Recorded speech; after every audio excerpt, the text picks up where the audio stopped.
Hi, my name is Olivia Holland, and welcome to The Shine. The Shine is a student-led podcast and is a class at the University of North Alabama, taught by Michelle Eubanks. I'm here with Miss Rita Harris. Rita was in the band a few years ago here at UNA, and we will be talking about that today. Miss Rita, would you like to introduce yourself and say a few things about yourself? In a percussion minor. My last 2 years, from 1983 to 1985, I was drum major.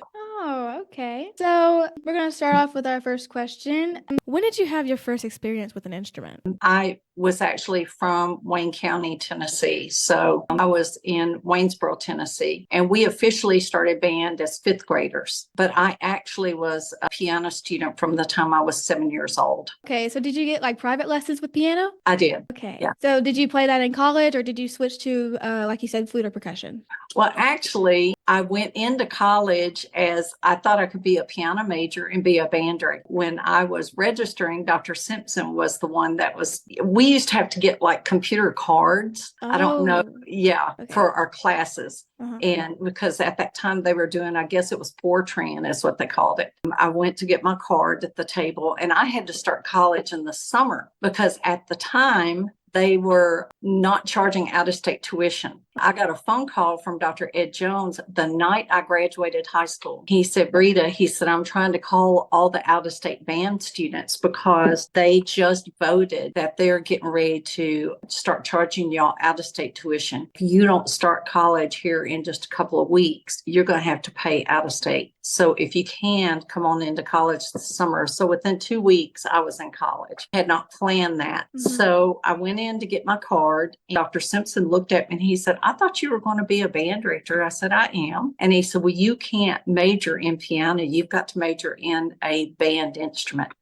I sort of freaked out because I'd never had a private lesson on flute. We just didn't have anybody in the area to do that. My band director, it was not in good health. I was drum major from the time I was a sophomore to a senior in high school. I was doing a lot of conducting. So flute was not my strength. Dr. Simpson was very gracious and he told me, he says, look, let's go ahead and try to catch you up on flute. If we can't catch you up on flute, and I was making good grades in my other music classes. And he said, if I can't catch you up on flute, we'll see what we can do. Yeah, I took lessons with his wife as well. So I was taking like double duty lessons. So that's what happened. Oh, okay. So they just didn't have an option for piano for you? No, if you majored at that time, I think it still holds true. If you majored in piano, that was leading toward performance in piano or a choral major. Okay. Tying into music, what were some other of your favorite hobbies? You don't have time for a lot of hobbies.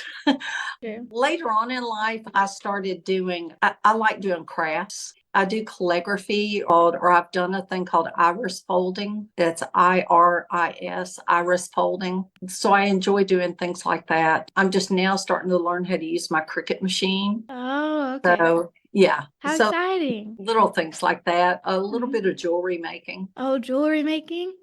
That sounds fun. Going back to band, so you said whenever you first graduated high school, you got that call and went straight into band. Were you excited for that? Were you nervous about that? Or were you excited to start a new instrument? Or what were you feeling? Of course, coming in, you're nervous. The band at that time, when I went in the summer, it was really a summer band program and it was mostly band directors. So I think I was the only student that was in there that was not a band director. It was like a summer program. A lot of people were working on their masters, but those sitting around me, did what they could to help me catch up. And they were very kind. And I think that you'll find that with most of the band majors at UNA, they foster, the young students. And we still do today. We still mentor a lot of the students. Yeah, they are very friendly. So you mentioned that you played flute and your major was flute and your minor was something with percussion, correct? Yeah, it was. What made you want to choose those two very different things? Well, my high school band director told me, he said, you take as many percussion lessons as you can. He said, because the percussionist or the drummers will try to pull the wool over your eyes when you're a band director. He said, if you don't know how to do percussion very well, they'll figure it out very quickly. They'll try to play whatever they want to play back there. I took as many lessons as I could under Tom Risher. That served me well. A lot of times I wouldn't tell the band kids when I first would go in that I could play percussion, I would let them, go ahead and play. And whenever I realized that they were trying to do that, I would walk back there and I would say, let me have your stick. And my rolls were sort of dirty, and I would tell them that. I said, my rolls are a little dirty, and I would play their music. And they would sort of look at me and go, oh, we didn't know you could do this. And I'd say, don't try to do that to me again. So that's just pretty much what I did. But Mr. Risher also had a percussion ensemble. We would travel around, and he also had a group called the Rolling Thunder Percussion Review. Oh, we had a lot of fun. We would play at the river raft race and things like that. So we had a lot of outside opportunities. That's good. So you just had to learn percussion to just make sure they were playing the right things. That's very understandable. I definitely understand all that. I think all band directors should. If they're not a percussionist, I think they need to take a lot of lessons. At that time, what he would do is, if you were not a percussion major, a lot of times he would let two people split the lessons. Two people would come in and take the lessons, simply to make sure that he had time in the schedule. And in the percussion ensemble, sometimes I would play accessories, but most of the time in the percussion ensemble, my best friend Christy and I were splitting a keyboard. Oh, yeah. That was a lot of fun. I bet. See, I've always wanted to learn how to play with 4 mallets on the xylophone or whatever. I can't simply do it. I don't know how they do it. Yes, you can. You can do anything you want to do. Thank you for saying that. It's very sweet. Were you in this band at the same time as our current band director, Lord Jones? Absolutely not. People would come in and take the lessons, simply to make sure that he had time in the schedule. And in the percussion ensemble, sometimes I would play accessories, but most of the time in the percussion ensemble, my best friend Christy and I were splitting a keyboard. Oh, yeah. That was a lot of fun. I bet. See, I've always wanted to learn how to play with 4 mallets on the xylophone or whatever. I can't simply do it. I don't know how they do it. Yes, you can. You can do anything you want to do. Thank you for saying that. It's very sweet. So were you in this band at the same time as our current band director, Lord Jones? Absolutely not. Oh, really? Well, sort of. I have to explain that. Okay. I think I student taught Lloyd. I think. I know he was there when I would go and work with Coffee's band. But let me back up a little bit. I know that Mr. Risher was trying to get Lloyd to fill in the percussion section. And I know that his dad was saying no, because he was still in high school. And then one day Lloyd comes running down the hill with a pair of cymbals, and he was still in high school. So I guess I can say yes, but not officially. Okay. And probably, I'm not sure if a lot of y'all know this, but Lloyd could fill in any spot and with very little practice. And he played most of the instruments. This went on through the years. I say this wholeheartedly. I think Lloyd's very much a genius. I really do. He has impressed a lot of people in the band director world. I was judging a marching contest at Vanderbilt several years ago, and the band director from Notre Dame was sitting next to me, and he saw a band from the Alabama area coming across the field. We were getting ready to judge them, and he said, that North Alabama. And I was sitting right next to him, and I said, yeah, I know them quite well. And he started really speaking highly about Lloyd. And he said, I've never met a band director that can write the music and write the drill and write concert band music and write jazz band. And that's very true. That's extremely rare. And he said he can write, just everything. And he said he just amazes a lot of people. And I hope that, sometimes colleges don't realize what they have until they don't have it anymore. And I think they appreciate them, but I don't think they realize just what they have there. Yeah. I think that's very true. And I think the students appreciate the band, but I don't think they don't see a lot of visiting bands. So I don't think they realize really what they have. I think Very true. I think I had talked about this a lot with Drumline. We talk about this quite often. It's just that we compare ourselves with like the other college bands, like say Alabama, and we'll Right. just be like, "Wow, we play a lot more harder stuff than they do," and we don't realize it. Now, Jones Mhm. might not be writing Drumline stuff, but But he overall in the can't. band, yeah, he But he can. He can. Mhm.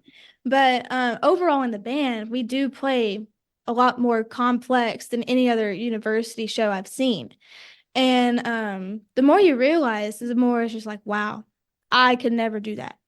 I could never write percussion like a whole show. He still changes drill not almost every like rehearsal, Mhm. but he still changes things around. He's very creative. He has so many ideas. It really just amazes me, honestly, the more I think about it. I mean, when I was living in the area and I was a band director, I hired him to write my drill. And then when I had a band in Maryland, when I was teaching in Maryland, and we would do what was then called national finals in Giant Stadium. And I can't tell you how many people, I mean, it was like a DCI thing. You would go up and down the Jersey Turnpike, you would go to Pennsylvania, and you Mhm. were at a contest every weekend. Um, there were different regional contests that would take place, and you would get online. This is before internet was really, really big, but you would get online, look up people's scores, and you could sort of figure out where you were going to place at nationals. And because of that, some people wouldn't go to nationals. And the first year that I went, my band got like 12th on the finals. Mhm. And then the next year we got like fifth or sixth. I mean, you just started climbing up. And Mhm. it was a big band. I ran them by myself every day, but I had over 100 kids. And a lot of that, I think, is due to understanding how leadership should work at UNA. Yeah. I expected a lot out of my section leaders, and we would have section leader meetings, and I would hand them a slip, an index card, and said, these things have got to happen during section rehearsals. Mhm. You trained your leadership. And I think that a lot of bands don't know how to do that. I have to explain that. Okay. I think I student taught Lloyd. I think. Oh. I know he was there when I would go and work with Coffee's band. But let me back up a little bit. I know that Mr. Risher was trying to get Lloyd to fill in the percussion section. Mhm. And I know that his dad was saying no because he was still in high school. And then one day Lloyd comes running down the hill with a pair of cymbals, and he was still in high school. So I guess I can say yes, Yeah. but not officially. Okay. And probably, I'm not sure if a lot of y'all know this, but Lloyd could fill in any spot, and with very little practice. He played most of the instruments. This went on through the years.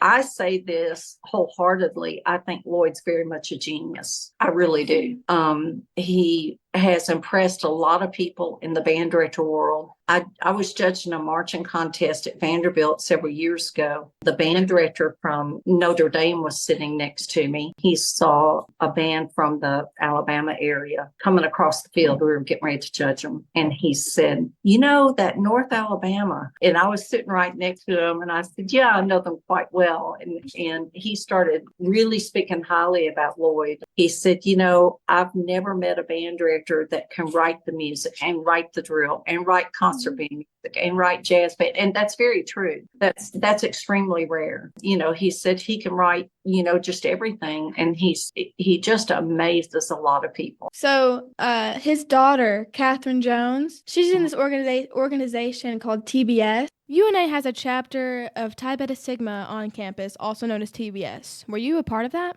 I was national president. Oh, okay, you were. Yeah. And I was in the charter class of Tau Beta Sigma. Jones brought it on campus. When I first came there, I had a couple of organizations trying to rush me. There was no way I could have afforded, them. I came from a home of a divorced mom.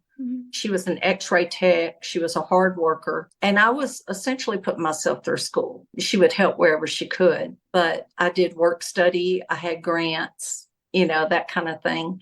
And at the time, the band scholarship was if you were a freshman, you got a quarter tuition. If you were a sophomore, you got half. Junior, you got three quarters. That's how it worked out. I think if you were seated in the red band, I think they a little bit more. And then when I got drum major, which was my last 2 years, you got full tuition. And of course, that's just tuition. It's not dorm, it's not books, anything like that. I still had to borrow money to go to school. I still had to do student loans. I don't think they offer the scholarship anymore for the drum majors, but it was a presidential thing. So I was told when I got it, and I was always one of those good girls in school, I didn't go party or anything because I was determined to graduate in 4 years, and a lot of music majors don't. Yeah, they go very long. Like I want to say maybe 6 or 7 years. Well, it's a 5-year program, really is. And I was determined to graduate in 4. That's what I did. I did take a lot of hours compared to a lot of people. And ironically, my best grades were during marching season. So very impressive. I think I just had to buckle down. And we were on a 3.0. I don't know if we were on 3.0 at the time instead of a 4. So when you would go out and look for a job, you had to remind them, look, we were on a 3.0. Yeah. So, if you were over a two, you were making good grades, But and we were essentially told as well that not to really expect to make real high grades. Our professors are pretty tough on us. So I went to Dr. Jones and I said, look, I've had some sororities talk to me. Is there going to be anything happening here? He said, well, as a matter of fact, yes. I think Dr. Simpson was behind it too. So at that time, your charter had to be almost 2 years. You had to work really hard for 2 years to prove that you could bring the chapter in. They had Kappa Psi as well, which was the male fraternity. Now they're Title IX. Yeah. Okay. And KSI had a real hard time getting off the ground. There had been a KSI at UNA. But anyhow, we were chartered, and the president at the time, her name was Julie Coons. She tried to get us put in earlier than normal because we worked really hard.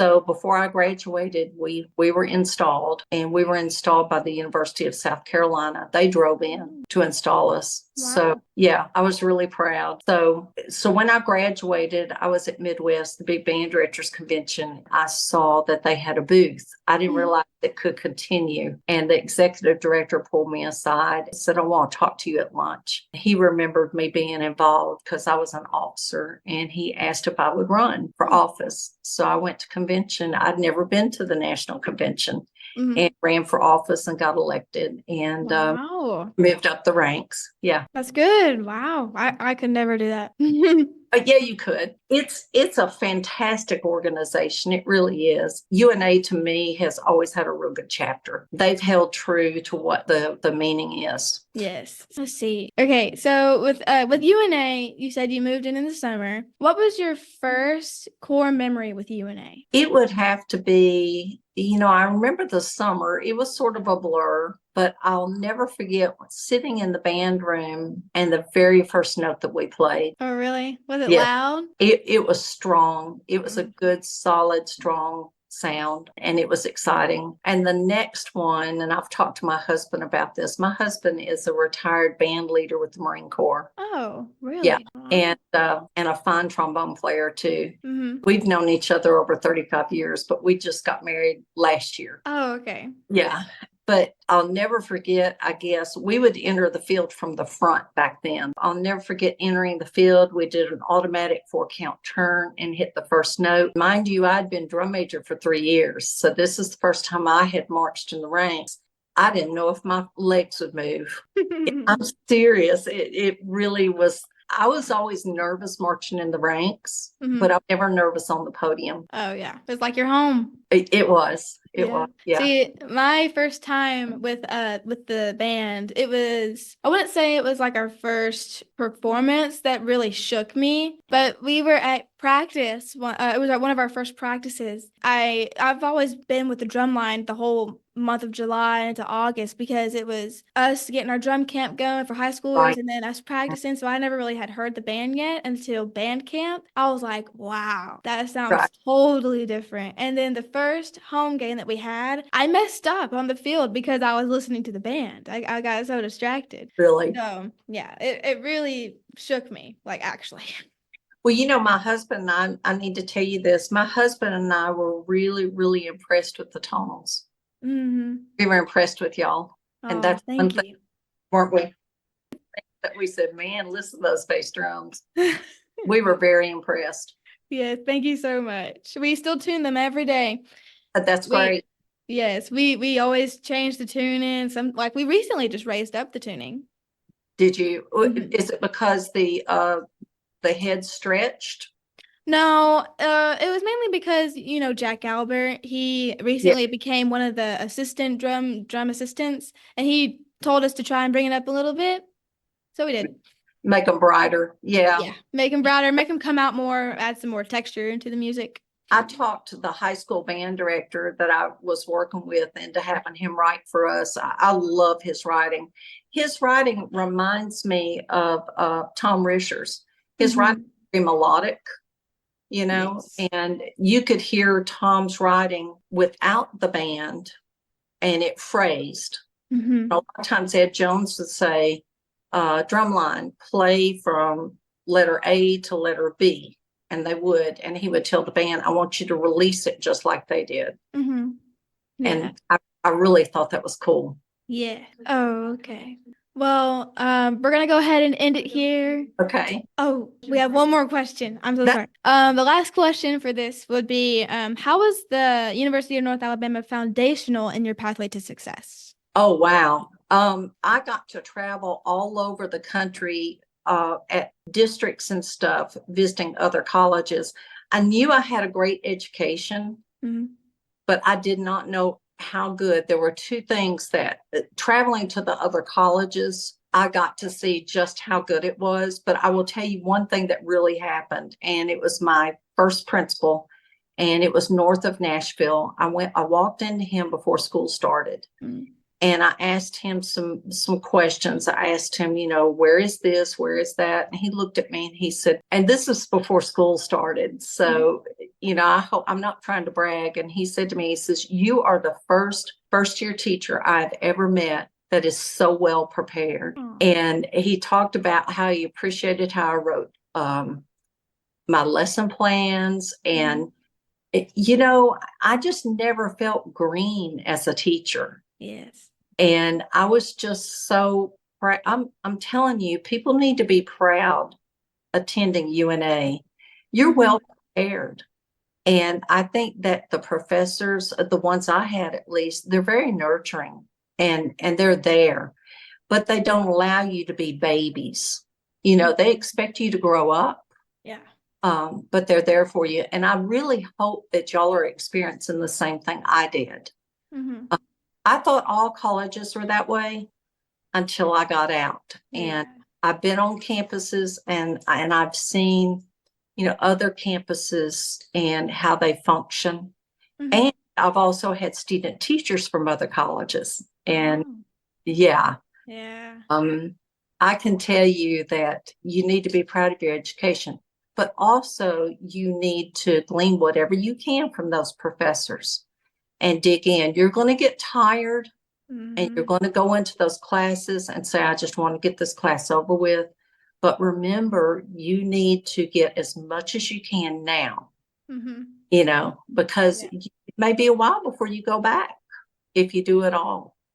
But, it's very important the things these professors are trying to tell you, or they wouldn't be where they are. Mm-hmm. That is very true. I've definitely learned a lot from my biology professor. Just need to do a lot more than what I've been doing. Is that what your major is? No, ma'am, it's actually exercise science. Man, that's rough, isn't it? Yes, it's rough. Is the kinesiology still a real hard class? I haven't taken it yet since I'm a freshman, so I'm just getting my basics in at the moment. But I have heard it is tough. It was when I was there. I Mm-hmm. really struggled with it, but obviously for good reason, Yeah. But I really appreciate y'all asking me to come on, and if there's anything I can do for any of you, I'm not just here as a music major, but I'm here as an Mm-hmm. alum, and I would like to encourage you all to join the Alumni Association. And when you leave college, please try to give back somehow. And I'm not talking about necessarily financially. That's always great. Yes. But, come back home because UNA is home, and come back and give back if it's volunteering or just however, give back and be there for the young ones that are coming back up. Yes, I definitely will. Thank you so much, Miss Rita, for coming on here you. today. I'm so glad that we got to talk, and I'm so glad I got to see your face. I didn't know if Oh. I'd be able to see you. So glad to see your face. Thank you guys for listening to The Shine. I would like to thank our guest, Miss Rita Harris, as well as the producer, Tara Hobbs, audio tech, Rachel Tippett, editor, Rachel Fagan, and I'm your host, Olivia Holland. Thank you so much, and I hope you enjoyed, and as always, Roar Lions. Roar Lions, take care. Take Bye-bye. care. Thank you. Bye. Bye.